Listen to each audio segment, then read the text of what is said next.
प्रिय विद्यार्थियों, आज का हमारा जो विषय है वो बहुत ही महत्वपूर्ण है। इसकी एक एक लाइन से क्वेश्चन बनते हैं। कोई भी परीक्षा हो, यहाँ से प्रश्न अवश्य ही पूछे जाते हैं।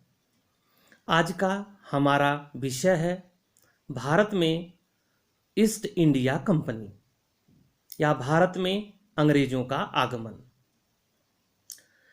ईस्ट इंडिया कंपनी की स्थापना 31 दिसंबर 1600 ईस्वी को लंदन में हुई थी।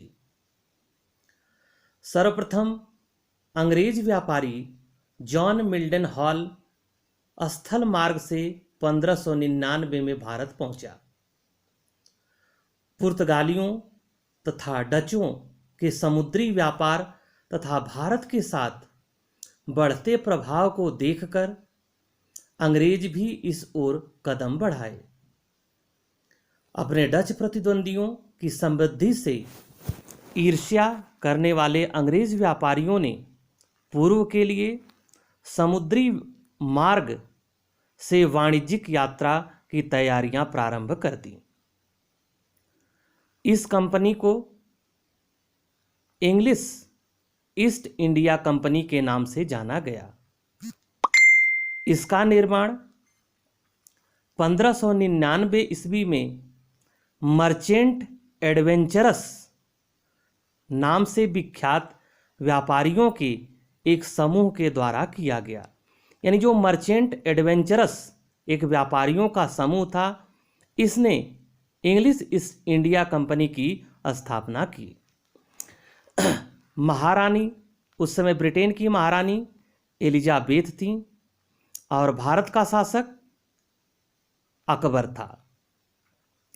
महारानी एलिजाबेथ द्वारा अनुमोदित चार्टर द्वारा charter of London trading into the east Indies नाम से एक व्यापारिक संघ की स्थापना की। महारानी ने इस कंपनी को 15 वर्षों के लिए पूर्व के साथ व्यापार करने का एकाधिकार दिया और यह चार्टर दिसंबर 1600 में प्रदान किया गया। प्रथम चार्टर के समाप्त होने से पूर्व ही जेम्स प्रथम द्वारा 1609 ईस्वी में एक नया चार्टर पास किया गया और जिसके अनुसार कंपनी को अनिश्चित अवधि के लिए पूर्व के साथ यानी ईस्ट के साथ व्यापार करने के लिए एकाधिकार प्रदान किया गया। कंपनी का तात्कालिक उद्देश्य पूर्वी द्वीप से मसाले तथा काली मिर्च की प्राप्ति थी। अतः उनके प्रारंभिक अभियान जावा, सुमात्रा तथा मलक्का के लिए हुए। इंग्लैंड का स्पेन तथा पुर्तगाल के साथ युद्ध चलने के कारण, यानी जो प्रथम युद्ध हुआ 1601 से 1603 तक तथा दूसरा युद्ध हुआ 1604 से 1606 तक, समुद्री यात्राएं भारत के लिए नहीं बल्कि अचिन, ये सुमात्रा का प्राचीन नाम है, अचिन, सुमात्रा, बेटम, जावा और मलक्का के लिए की गई। पुर्तगाल तथा स्पेन से शांति वार्ता के बाद तीसरा अभियान दल भारत में व्यापारिक दल खोलने का प्रयास प्रारंभ किया। सूरत में एक कारखाना बनाने के निर्णय के पश्चात कैप्टन हॉकिंस जेम्स प्रथम के राजदूत अनुमति लेने के लिए जहांगीर के दरबार में पहुंचा। अब यहाँ पे कैप्टन हॉकिंस से संबंधित जो प्रश्न पूछे जाते हैं कि कैप्टन हॉकिंस कहाँ पे पहुंचा? सूरत पहुंचा। फिर 1608 ईस्वी में कैप्टन हॉकिंस जहांगीर के दरबार में पहुंचा और कहाँ पे पहुंचा? तो आगरा पहुंचा और वहाँ पर कैप्टन हॉकिंस ने जहांगीर की मातृभाषा तुर्की में बात की, जिससे जहांगीर अत्यंत प्रसन्न हुआ और उसे सूरत में फैक्ट्री लगाने की अनुमति प्रदान करने की सोची, लेकिन जहांगीर चाहते हुए भी पुर्तगाली दबाव के कारण अनुमति नहीं दे सका। परंतु जब 1610 ईस्वी में सूरत के पास कैप्टन वेस्ट के नेतृत्व में अंग्रेजों द्वारा पुर्तगाली नौसेना को पराजित किया गया, तब जहांगीर द्वारा 1611 में एक फरमान जारी किया गया जिसमें अंग्रेजों को सूरत में कारखाना स्थापित करने की अनुमति दी गई और अंग्रेजों ने अपना जो प्रथम कारखाना स्थापित किया वह सूरत में किया और 1613 ईस्वी में। वैसे तो अंग्रेजों ने अपनी सर्वप्रथम फैक्ट्री मछलीपट्टनम में स्थापित किया था, लेकिन सूरत में 1613 ईस्वी में अंग्रेजों ने अपनी प्रथम फैक्ट्री की स्थापना की। यदि मछलीपट्टनम और सूरत दोनों हैं तो अगर यह पूछा जाता है कि अंग्रेजों ने अपनी प्रथम फैक्ट्री कहाँ पे स्थापित की तो वह मछलीपट्टनम में। 1615 ईस्वी में सम्राट जेम्स प्रथम ने सर टॉमस रो को अपना राजदूत बनाकर जहांगीर के दरबार में भेजा। टॉमस रो का एकमात्र उद्देश्य था व्यापारिक संधि करना, यानी व्यापार को बढ़ावा देना। यद्यपि उसका जहांगीर से समझौता नहीं हो सका, फिर भी उसे तत्कालीन गुजरात के सूबेदार खुर्रम से, खुर्रम किसका नाम था? शाहजहां का, और उस समय शाहजहां गुजरात का सूबेदार था। गुजरात के सूबेदार खुर्रम से व्यापारिक कोठियों को खोलने के लिए फरमान प्राप्त हो गया। टॉमस रो के भारत से वापस जाने के पूर्व सूरत, आगरा, अहमदाबाद, भड़ौच में अंग्रेजों की व्यापारिक कोठियां स्थापित हो गईं। 1611 ईस्वी में दक्षिण पूर्वी समुद्र तट पर, ये ध्यान रखना, इसका एक एक लाइन आप लोग ध्यान रखना। 1611 में दक्षिण पूर्वी समुद्र तट पर सर्वप्रथम अंग्रेजों ने मुसलीपट्टनम या मछलीपट्टनम में व्यापारिक कोठी की स्थापना की। डेट वाइज ध्यान रखना इनकी फैक्ट्रियों का क्रम, क्योंकि आपके बड़े एग्जाम में यूजीसी नेट आदि में पूछा जाएगा, आईएएस में, सीडीएस का एग्जाम हो, किसी भी एग्जाम में यहाँ से इनका ऑर्डर क्रम पूछा जाता है। तो मुसलीपट्टनम 1611 में, 1639 में मद्रास, 1639 में मद्रास में, तथा 1651 में हुगली में व्यापारिक कोठियां खोली गईं। 1668 में इंग्लैंड के सम्राट चार्ल्स द्वितीय का विवाह राजकुमारी कैथरीन ब्रेगेंजा से होने के कारण चार्ल्स को बम्बई दहेज के रूप में पुर्तगालियों से प्राप्त हुआ।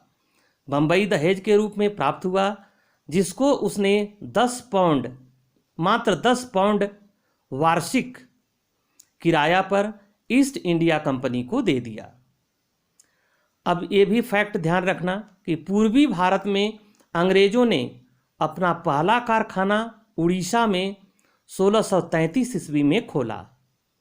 शीघ्र ही अंग्रेजों ने बंगाल, बिहार, पटना, बालासोर एवं ढाका में भी अपने कारखाने खोले। 1639 यानी 1639 ईस्वी में अंग्रेजों ने मद्रास को पट्टे पर लेकर कारखाने की स्थापना की। साथ ही कारखाने की किलेबंदी कर उसे फोर्ट सेंट जॉर्ज नाम दिया। ये भी अक्सर पूछा जाता है कि फोर्ट सेंट जॉर्ज का किला कहाँ पे है, तो यह मद्रास में है, और मद्रास का प्राचीन नाम वसव समुद्र है। 1626 में 1626 ईस्वी में अरमा गांव में कोठी खोली गई और 1632 ईस्वी में गोलकुंडा के सुल्तान से गोल्डन फरमान यानी सुनहरा फरमान प्राप्त हुआ, जिससे अंग्रेजों को बहुत लाभ हुआ। इसके अनुसार 500 पैगोडा सालाना देने पर गोलकुंडा राज्य के बंदरगाहों से स्वतंत्रता पूर्वक व्यापार की छूट दी गई। अब यहाँ पे ध्यान रखना कि अंग्रेजों को गोल्डन फरमान किससे मिला, या ईस्ट इंडिया कंपनी को गोल्डन फरमान किससे मिला, तो वह गोलकुंडा के सुल्तान से। 1639 में फ्रांसिस डे ने 1639 में फ्रांसिस डे ने चंद्रगिरी के राजा से मद्रास को पट्टे पर लिया तथा वहाँ किलेबंदी फैक्ट्री बनाई। इस कोठी का नाम फोर्ट सेंट जॉर्ज रखा। 1641 में यह कोरोमंडल तट के केंद्रों का मुख्यालय बन गया। बंगाल, बिहार, उड़ीसा और कोरोमंडल तट की सभी बस्तियां फोर्ट सेंट जॉर्ज के अधीन कर दी गईं। 1651 में सुल्तान शुजा ने अंग्रेजों को 3000 रुपये वार्षिक देने के बदले व्यापार का विशेषाधिकार दे दिया। ये भी सारे फैक्ट आप लोग ध्यान रखना जरूर से कि 1651 में सुल्तान शुजा ने अंग्रेजों को 3000 रुपये वार्षिक देने के बदले व्यापारिक विशेषाधिकार प्रदान किया।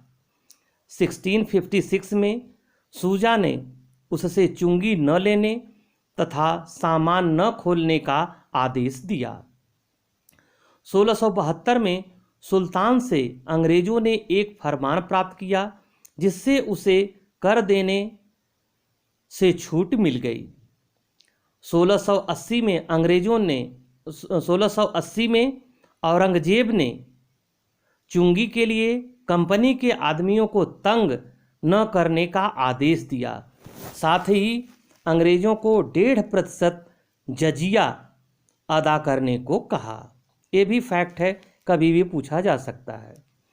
अंग्रेज बंगाल में स्वतंत्र रूप से कार्य करना चाहते थे, अतः इसके लिए उन्होंने सख्ती का प्रयोग किया और 1696 ईस्वी में हुगली को लूटने पर मुगलों से उनका संघर्ष हुआ, जिसमें अंग्रेज की पराजय हुई तथा सूरत, मुसलीपट्टनम, विशाखापट्टनम से अधिकार खोना पड़ा। क्षमा याचना करने पर मुगल बादशाह ने उन्हें वापस आने की आज्ञा दे दी। अंग्रेजों को 1.5 लाख रुपए मुआवजा देना पड़ा था। अब 1690, क्योंकि कलकत्ता जो प्राचीन काल में ताम्रलिप्ति बंदरगाह था, व्यापार बंदरगाह था और वहाँ से व्यापारी आते थे जाते थे, तो वो भी महत्वपूर्ण था और बंगाल उपजाऊ क्षेत्र भी था। 1690 ईस्वी में जॉब चारनाक ने सूतानाती में एक कोठी बनाई, यानी यहाँ पे कलकत्ता नगर की स्थापना होगी। ये पूछा जाता है कि कलकत्ता नगर का संस्थापक कौन है, तो जॉब चारनाक है। 1690 में जॉब चारनाक ने सूतानाती में एक कोठी बनाई। 1698 ईस्वी में अंग्रेजों को सूतानाती, कालीघाट और गोविंदपुरी की जमींदारी 1200 रुपये नगद भुगतान करके खरीद ली। यहाँ पर निर्मित कारखाने के अगल बगल फोर्ट विलियम का निर्माण किया गया, यानी जैसे सेंट फोर्ट जॉर्ज का किला मद्रास में है, वैसे फोर्ट विलियम का किला, फोर्ट विलियम ये कलकत्ता में है और जो बाद में कलकत्ता नगर कहलाया, जिसकी नींव जॉब चारनाक ने डाली थी। फोर्ट विलियम के लिए एक अध्यक्ष तथा एक परिषद का गठन हुआ तथा 1699 ईस्वी में बंगाल की अंग्रेज फैक्ट्री इसी के अधीन हो गई। फोर्ट विलियम का पहला अध्यक्ष सर चार्ल्स आयर था। कंपनी के एक डॉक्टर फर्रुखसियर का नाम आप लोगों ने पहले देखा है, तो फर्रुखसियर ने कंपनी को विशेष अधिकार प्रदान किया। और क्यों दिया? क्योंकि उसको एक फोड़ा हो गया था और फोड़े से निजात एक अंग्रेज डॉक्टर ने दिलाया था, जिससे प्रसन्न होकर के फर्रुखसियर ने कंपनी को विशेषाधिकार प्रदान किया। कंपनी के एक डॉक्टर विलियम हैमिल्टन, जिसने सम्राट फर्रुखसियर को एक प्राणघातक फोड़े से निजात दिलाई, उसकी सेवा से खुश होकर सम्राट ने 1717 में ईस्ट इंडिया कंपनी को दस्तक अर्थात फ्री पास की सुविधा प्रदान की। दस्तक के अनुसार बंगाल में कंपनी को 3000 रुपये वार्षिक देने पर निःशुल्क व्यापार का अधिकार मिल गया। कंपनी को, दूसरा जो महत्वपूर्ण पॉइंट था, कंपनी को कलकत्ता के आसपास भूमि किराए पर लेने का अधिकार मिल गया। तीसरा पॉइंट, कंपनी द्वारा बंबई की टकसाल से जारी किए गए सिक्कों को मुगल साम्राज्य में मान्यता मिल गई तथा कंपनी द्वारा बंबई की टकसाल को मान्यता मिलने से उनके सिक्के भी चलने लगे तथा सूरत में 10,000 रुपये वार्षिक कर देने पर निःशुल्क व्यापार का अधिकार प्राप्त हो गया। इतिहासकार ऑर्म्स ने फर्रुखसियर द्वारा जारी किए गए दस्तक को ईस्ट इंडिया कंपनी के लिए मैग्ना कार्टा कहा है। ईस्ट इंडिया कंपनी एक निजी व्यापारिक कंपनी थी जिसने 1600 में शाही अधिकार प्राप्त कर व्यापार करने का अधिकार प्राप्त कर लिया था। कंपनी का मुख्य उद्देश्य धन कमाना था। कंपनी को चार्टर की समय सीमा को बढ़ाने के लिए ब्रिटिश सरकार को आर्थिक सहायता देनी पड़ती थी। 1708 में ईस्ट इंडिया कंपनी की प्रतिद्वंदी कंपनी न्यू कंपनी का ईस्ट इंडिया कंपनी में विलय हो गया। परिणाम स्वरूप the United company of merchant of England trading with east Indies की स्थापना हुई। कंपनी तथा उसके व्यापार की देखरेख के लिए गवर्नर तथा उसकी काउंसिल थी। इस नई कंपनी का अस्तित्व 1858 तक था और ईस्ट इंडिया कंपनी पूर्ण रूप से 1873 के एक्ट के द्वारा पूर्ण रूप से इसे समाप्त कर दिया गया।